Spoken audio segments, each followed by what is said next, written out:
이 새벽에 우리에게 주신 하나님의 말씀은 창세기 1장 1절입니다. 우리 한 목소리로 함께 읽겠습니다. 함께 읽겠습니다. 태초에 하나님이 천지를 창조하시니라. 아멘. 새벽 기도회의 첫째 날입니다. 이번 한 주간은 우리 사도행전을 중심으로 강해를 하도록 하겠습니다. 그리스도의 신앙에 대해서 우리가 사람들이 물어볼 때 아주 쉽게 잘 대답을 하고 계신지요? 무엇을 믿습니까? 라고 물어볼 때 신앙생활을 오래 하더라도 종종 이거 답하기가 어렵다라고 느끼는 경우가 많이 있습니다. 과연 우리는 무엇을 믿고 있는가? 이것을 우리가 답할 수 있는 가장 기본적인 고백이 바로 이 신앙 고백되는 사도신경입니다. 그 첫 번째 날로 오늘은 나는 전능하신 아버지 하나님, 천지를 창조하신 창조주 하나님을 믿는다라는 고백, 아버지 하나님을 믿습니다라는 말씀을 나누려고 합니다. 신앙생활을 오래 하면 우리가 질문하기가 어려워지는 것이 있습니다. 내가 무엇을 믿고 있는가? 혹은 누구에게 질문 받을 때 쉽게 답하지 못할 때가 있죠. 제 목회 처음 시작할 때 사랑의 교회를 개척했던 옥하는 목사님이 진행하는 제자훈련 세미나에 참여한 일이 있습니다. 그때만 해도 옥하는 목사님이 건강이 괜찮으실 때인데요. 첫날 가면은 광인론이라는 강의를 하십니다. 광인, 미친놈이라는 거죠. 그럴듯하게 광인론이라고 이름을 붙였습니다. 그래서 목사님이 먼저 올라오자마자 그 이야기를 합니다. 나는 예수에 미친 사람입니다. 나는 예수에 미쳤고 또 하나 미친 것이 있는데 제자훈련에 미친 사람입니다. 그래서 나를 스스로 광인이라고 부릅니다. 그러면서 왜 예수에 미치고 제자훈련에 미치게 됐는지 그 이야기를 좀 해주십니다. 강남에서 교회를 개척하고 얼마 되지 않았을 때 교인이 한 50여 명 있을 때였던 것 같습니다. 말씀을 전하고 설교를 할 때 늘 한 분이 마음에 늘 걸리는 분이 있었어요. 교회에서 제일 봉사 열심히 하고 재정 대부분을 책임지고 최선을 다하는 가정인데 그 가정을 놓고 기도만 하면 또 설교를 하다 보면 늘 그 가정이 걸리는 겁니다. 왜 하나님께서 나에게 이런 마음을 주실까? 그래서 어느 날 그 가정에 신방을 간다라고 얘기하자 권사님과 집사님이 준비를 잘 해놓으셨습니다. 근데 그 집에 가자마자 거실에 앉아서 예배를 드리기 전에 집사님 제가 꼭 할 말이 있습니다. 그리고 그 집사님의 손을 붙잡고 방으로 들어가서 문을 걸어 잠궜습니다. 그 권사님이 얼마나 당황했을까요? 갑자기 목사님이 신방하러 온다. 그것도 좀 부담스러웠는데 남편 집사님 손을 붙잡고 방에 들어가서 문을 걸어 잠그는 겁니다. 들어가자마자 집사님이 불편한 질문일 수도 있겠지만 제가 이걸 꼭 물어봐야겠습니다. 하나님이 나에게 왜 이렇게 부담을 주시는지. 그러면서 교회 그 집사님께 질문을 한 것이 집사님 예수 그리스도를 정말 잘 믿으시죠? 이 집사님이 갑자기 뜬금없이 목사님이 예수 잘 믿냐고 물어보자 당연히 잘 믿죠. 그러면서 한 가지 더 몇 가지를 질문하다가 이 집사님에게 걸림돌이 된 것이 있었습니다. 나를 위해서 죽으신 주님은 내가 믿겠는데 부활하신 예수님을 믿습니까? 라고 묻자 이 집사님이 답을 못하는 겁니다. 얼굴이 하얘졌습니다. 사실 제가 나를 위해서 죽으신 주님을 믿긴 하겠지만 부활하신 예수님을 내가 믿지를 못하고 있습니다. 사실 저는 그게 부활절만 되면 늘 부담이 됩니다. 하면서 이 고백을 하는 겁니다. 그러자 그 목사님이 이거구나. 내가 이 가정을 위해서 기도만 하면 또 설교할 때 이 가정의 눈에 딱 들어오면 늘 부담을 주었던 것이 바로 이것이 문제였구나. 그러면서 그 자리에서 다른 것 하지 않고 집사님을 위해서 기도하고 말씀을 보면서 가르쳤던 일. 자칫 잘못하면 개척교회에서 가장 열심히 일하는 가정이 목사님 이런 질문에서 제가 실족했습니다 라고 할 만한 그 질문 속에서 이게 무엇을 믿는가가 얼마나 중요한지 깨달았던 그 시간 때문에 내가 제자 훈련에 미치게 되었다라는 이야기를 첫 시간에 해줍니다. 근데 저는 그 이야기가 굉장히 좀 충격적이었습니다. 오랫동안 신앙생활을 했음에도 불구하고 믿지 못한다는 것도 있었지만 또 다른 것은 목회자가 과연 무엇을 가르칠 것인가, 예의를 가르치고 적당히 가르치는 것은 교회에서 많이 보았지만 그 복음에 대한 이야기, 말씀에 대한 이야기를 콕 집어서 이야기할 수 있는 것 그 자체에 굉장히 큰 충격이었습니다. 실제로 제자 훈련하는 모든 기간 내에 옥하는 목사님이 굉장히 열변을 토하면서 목회자들에게 질책을 많이 합니다. 도대체 무엇을 가르치고 있느냐? 과연 우리가 무엇을 믿고 있는가를 바르게 이야기하고 있는가? 그러면서 그 광인론의 전체적인 강의를 끝냅니다. 오늘은 그 첫 시간으로 우리가 과연 무엇을 믿고 있는가 하는 겁니다. 오늘 말씀의 태초에 하나님께서 천지를 창조하시니라, 이 말씀을 제대로 믿으면 성경 전체가 우리 눈에 들어오기 시작합니다. 신앙생활 오래 했다 할지라도 이 말씀이 믿어지지 않으면 1장부터 요한계시록 마지막 22장 22절 말씀까지가 우리 마음속에 다 박혀있지를 못하게 됩니다. 하나님이 태초에 천지를 창조하시니라, 이 하나님을 믿어야만 합니다. 근데 우리가 왜 사도신경이라는 걸 매주 고백하면서 신앙 고백을 하고 있을까요? 제가 늘 우리 예배 시간에 신앙 고백하겠습니다 라고 말을 할 때 사도신경으로 신앙 고백한다 라고 말을 합니다. 각자의 신앙 고백이 다 다를 수 있는데요, 꼭 제가 사도신경으로 신앙 고백을 한다라고 말을 합니다. 왜냐하면 사도신경이야말로 우리 신앙의 가장 진수가 되는 모든 것을 다 담고 있기 때문입니다.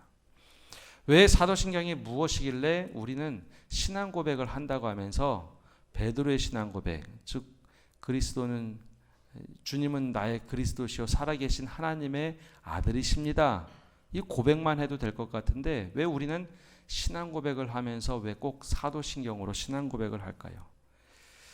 사도신경에는 바로 이런 의미가 담겨져 있습니다. 사도신경이 처음 출발할 때는 고대 전승에 의하면 초대교회가 막 시작이 되고 나서 사도들이 뿔뿔이 흩어서 복음을 전할 상황이 되어버렸습니다.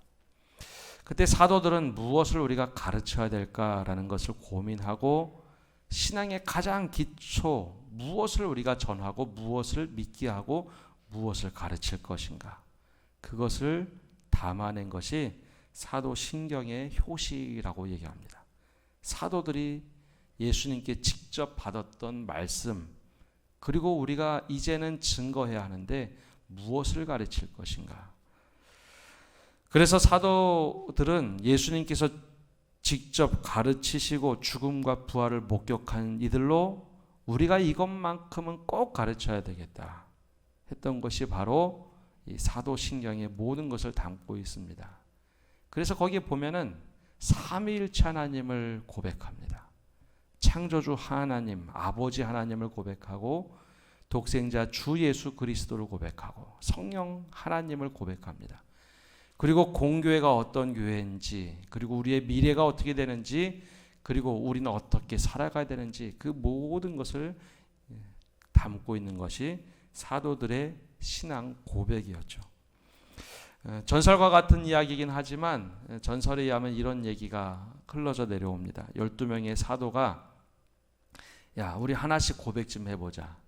그래서 제일 처음에 한 사도가 얘기합니다. 나는 천지를 만드신 하나님을 믿고 있어. 누군가 또 이야기합니다. 나는 우리를 구원하신 예수 그리스도를 믿고 있어. 하면서 하나씩 12명의 사도가 이야기해서 12줄의 문장을 만든 것이 바로 사도신경이다라고도 얘기합니다.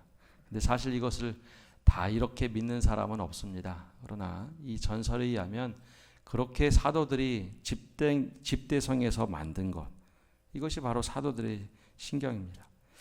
사도신경은 라틴어로 심볼룸 아포스톨리콤이라고 되어 있습니다. 근데 여기 크레도라고도 하는데요, 사도라는 말과 상징이란 말이 같이 되어 있습니다. 원래는 처음에 신경이란 말을 쓰기보다는 심볼이라는 단어를 써서 얘기했습니다. 근데 왜 사도들의 심볼이라고 했을까요?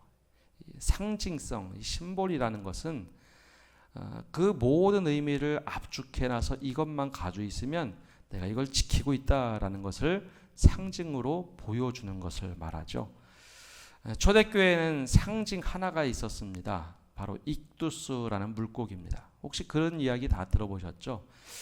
저 물고기 모양 익두스라고 부르는데요, 물고기란 뜻입니다. 그런데 저 익두스 안에는 저 단어 하나하나를 모아놨습니다. 예수 그리스도 하나님의 아들 구원자라는 이 상징을 가지고 있죠. 근데 왜 저 상징을 갖게 됐는가 하면 네로 박해 시대가 시작됐습니다. 네로 황제가 교회를 탄압하고 박해를 하다 보니 교인들이 도대체 살아남을 수가 없는 겁니다. 저 때는 성경도 없었고요, 구약 성경만 있을 때입니다. 지독한 박해가 시작이 되는데 같이 모여서 예배를 드려야 하는데 과연 어떻게 같이 모여서 예배를 드릴 수 있을까요? 가정교회에서 모이고 때로는 쿰난 동굴에 들어가서 사람들이 신앙생활을 했습니다. 근데 그 앞에 가면 내가 이 가정에 들어가서 예배를 드리고 싶은데 문을 열어주지 않습니다. 나 지금 누구요? 나 신동호입니다. 문 좀 열어주십시오. 아무리 얘기해도 문을 열어주지 않습니다. 그가 누군지 알 수가 없기 때문이죠. 공동체가 좀 더 커져서 많이 사람들이 숫자가 불어나면 사람들이 도대체 누가 누군지 알 수가 없었습니다. 그러면 상징을 가지고 있던 거 하나를 꺼냈는데 저 물고기 문양을 꺼냈습니다. 아무 말 안 하고 나 이런 사람입니다. 그럼 그 안에서 우리 형제가 왔습니다. 우리 형제가 왔습니다 하면서 문을 열어주고 그를 초대해서 예배를 드렸습니다. 나는 예수 그리스도가 나의 하나님이시요 나의 구원자이심을 믿습니다. 이 물고기 상징만 보여주면 이 사람은 우리 형제입니다 라고 문을 열어줬던 상징. 그러면 이 사도들의 상징, 사도들의 신경이 무엇일까요? 이것만 믿고 있으면 우리 한 형제가 되었음을 고백하는 것. 우리가 같은 믿음을 가지고 있고 같은 신앙을 고백하는 사람들이다라는 것을 보여주는 것이 바로 마음속에 새긴 신앙의 고백, 사도신경입니다. 그래서 세례를 받을 때면 꼭 물어보는 것 중에 하나가 사도신경을 외우고 있습니까? 기도문인 주기도문을 외우고 있습니까? 우리에게 가르쳐준 가장 기초적인 계명 10계명을 외우고 있습니까?를 물어봅니다. 왜냐하면 그만큼 사도신경은 우리가 무엇을 믿고 있는가를 보여주고 있습니다. 그러다 보니 아주 특이한 일이 생기는데요, 이단들은 사도신경을 고백하지 않습니다. 대표적인 여호와의 증인이라든지 신천지라든지 또 안식교라든지 하는 이단들은 사도신경을 자기들의 신앙 고백으로 하지 않습니다. 그래서 사도신경은 우리가 믿음의 고백 중에 가장 기초가 되는 겁니다. 그 중에 첫 번째가 바로 우리는 창조주 하나님을 믿는다라는 겁니다. 창세기 1장 1절에 태초에 하나님이 천지를 창조하셨다라고 고백을 합니다. 이것이 가장 우리들에게 기본적인 신앙의 고백, 첫 번째 고백이 되어야 합니다. 우리가 믿는 것은 바로 하나님께서 태초에 천지를 창조하셨다라는 겁니다. 그래서 우리가 사도신경 처음 고백에 나는 전능하신 아버지 하나님 천지의 창조주를 믿는다라고 고백을 하는 겁니다. 이 고백이 어디에서 마침표를 찍게 되냐면 요한계시록 22장 21절에 주 예수의 은혜가 모든 자들에게 있을지어다 아멘 하면서 끝납니다. 창조주 하나님께서 모든 것을 우리에게 은혜 주시고 예수님의 은혜로 우리가 구원받았습니다. 그 아들 예수로 인해서 우리가 구원을 받았습니다. 마침표를 딱 찍고 성경책이 마무리가 됩니다. 하나님이 태초에 천지를 창조하셨다는 걸 믿으십니까? 하나님이 창조하셨다는 걸 믿으십니까?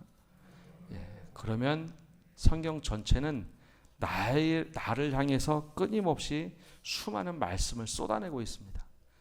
내가 너를 지었다라는 것을 계속해서 말씀하시죠.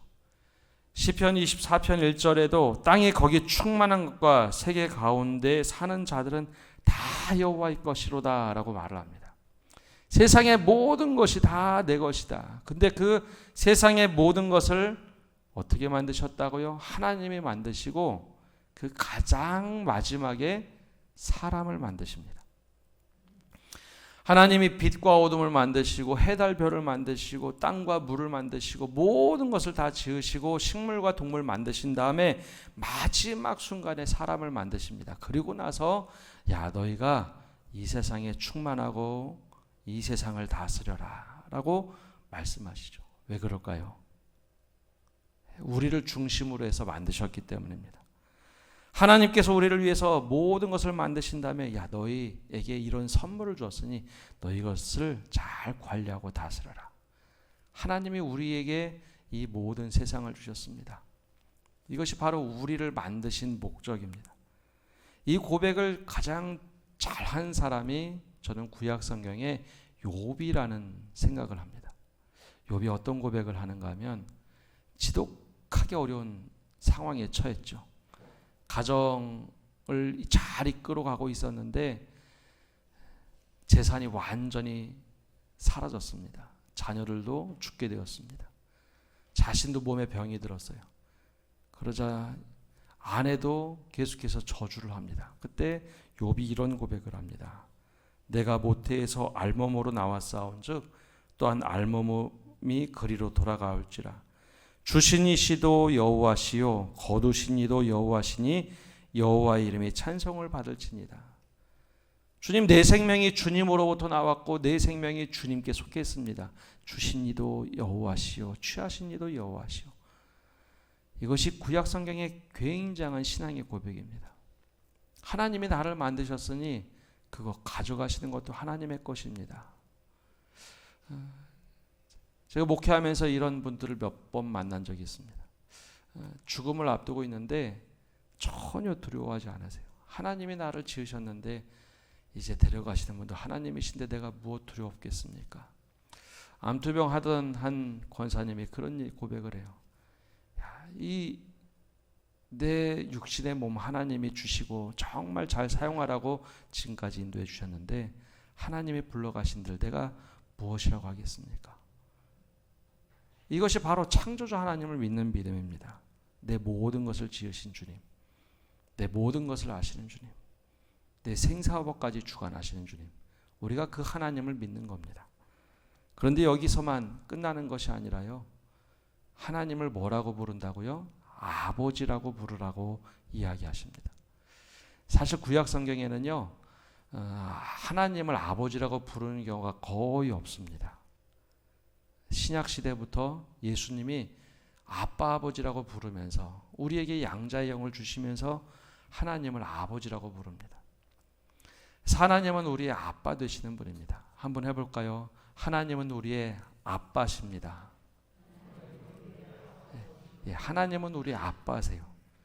그래서 내가 아빠라고 부르면 우리 아버지는 나에게 무엇을 더 해줄까 걱정하면서 나에게 하나라도 더 챙겨주기를 원하고 계십니다. 그래서 구약 성경에서는 계속해서 하늘에 계신 아버지, 하늘에 계신 하나님을 외치는데 신약 성경부터는 우리와 함께 하시는 하나님을 더 강조를 합니다. 우리 안에 계신 하나님, 우리 안에 들어와 계신 하나님, 우리와 함께 하신 하나님을 이야기합니다. 저희 아이들은 저에게 간혹 얘기합니다. 아빠 이거 필요해요. 이거 사주세요. 그러면 저는 스스럼 없이 그걸 늘 사줍니다. 사주지 못하면 어떻게 해서든지 아이에게 필요한 것이 있으면 공급하려고 노력을 합니다. 근데 저희 아이들이 쑥스러워서 그런지 친척에게 사달라 소리, 용돈 달라 소리를 전혀 못합니다.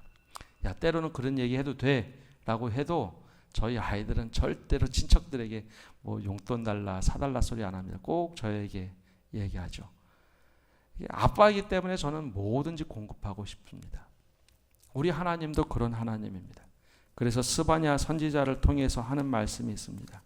하나님이 우리를 보시면서 너의 하나님 여호와가 우리 가운데 계시니 그는 너희를 만드신 전능자시라고 말합니다. 그러면서 우리를 위해서 기뻐하시고 너무 행복하다라고 말씀하시는 분, 그분이 바로 아버지 하나님입니다. 우리를 바라보실 때 수많은 사람 중에 무리한 사람으로 바라보는 것이 아니라, 야, 너 뭐 필요하니? 오늘 너에게 뭐가 필요하니? 오늘 우리에게 말씀하세요. 뭐가 부족하니? 뭐가 힘드니? 그게 바로 아빠 되신 하나님입니다. 세상을 다 만드시고 모든 것 다 공급하실 수 있는 하나님이 기대하고 바라보시는 하나님. 그러면서 말하시죠. 야, 아빠라고 해봐. 나에게 아빠라고 해봐. 아버지라고 해봐. 그리고 나를 찾아라. 그러면 내가 공급해 주마. 우리가 믿는 하나님은 그런 아빠 되신 하나님입니다. 오늘 우리가 창조주 하나님을 아빠라고 부르실 때 그 아빠는 우리에게 모든 것을 공급해 주실 준비가 되어 있습니다. 그러니 하나님 앞에서 너무 계산하지 마십시오. 하나님, 내 스스로 다 계산하고 하나님께서는 아무 도움이 되지 않는 것처럼 지나치게 계산하지 마십시오. 하나님의 우리의 인생을 너무나 잘 알고 계십니다. 하나님 앞에서 사람을 너무 지나치게 의지하지 마십시오. 내가 있는데 너는 왜 사람을 의지하냐 말씀하십니다. 하나님이 안 도와주실까 너무 의심하지 마십시오. 하나님께서 서운해하십니다. 하나님은 오늘도 우리에게 아빠가 되셔서, 세상을 다 만드신 분이 아빠가 되셔서 공급하기를 원하고 계십니다. 그 하나님을 고백하는 것이 바로 사도신경의 첫 번째, 우리는 아버지 하나님을 믿는다라는 고백을 하는 겁니다. 오늘 아빠 되신 하나님, 그 아빠 되신 하나님께 간구할 때 우리 하나님께서는 우리의 모든 것을 공급해 주시고 이끌어 가시기를 원하고 계십니다. 그래서 우리가 처음 오늘 시작할 때 우리가 이 찬양의 고백을 했습니다. 나를 지으신 주님, 내 안에 계셔. 처음부터 내 삶은 주님 손에 있었습니다. 내 이름 아시죠? 내 모든 생각도 내가 눈물을 흘 때마다 눈물 닦아주시는 하나님, 그 하나님이 우리 하나님이시고 우리 하나님께서 지금도 떠나지 않고 계시다라고 고백을 합니다. 우리 하나님의 소유된 우리로 오늘 이 새벽에 하나님께 그 고백을 하며 기도하며 나가시기를 원합니다.